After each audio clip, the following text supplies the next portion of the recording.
Die week het ons vir Heikie berg op die voorblad. Hy het nou net so waardig gewens as julle weet en hy het baie lekker gelag en gehuil en ons het vir Heikie gaan vra wat gaan hy doen met sy miljoen.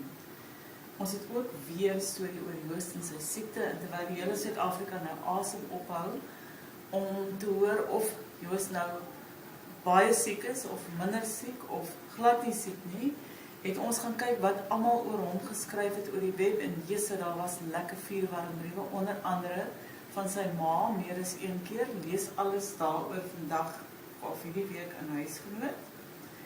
Justin Bieber en Selena Gomez op die strand, iemand het hulle raakloop en die mees fantastiese foto's van hulle geneem, die twee is klaar blyklik aan die brand vuurwarm verlief. Ons het lieflike foto's gaan kyk self, mooi mense, mooi lyne, mooi strand.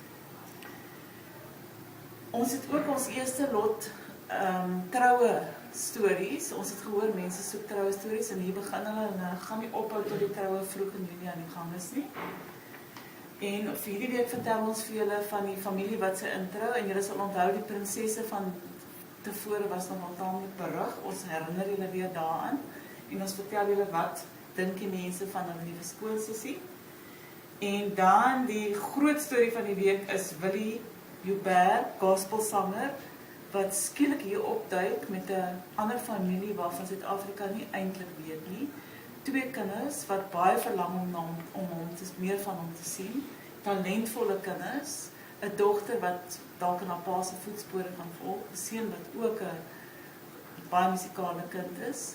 Ons het nie van hulle geweet totdat ons lesers in 'n vorige storie gelees het van sy nuwe huwelik en gevra het maar wat van sy kinders uit sy vorige huwelik. En toe het ons hulle gaan opspoor langs die see by Blouberg en hulle vertel vir ons hoe swaar dit baie keer is as jy ver is van jou pa en jy hoor nie baie van hom nie.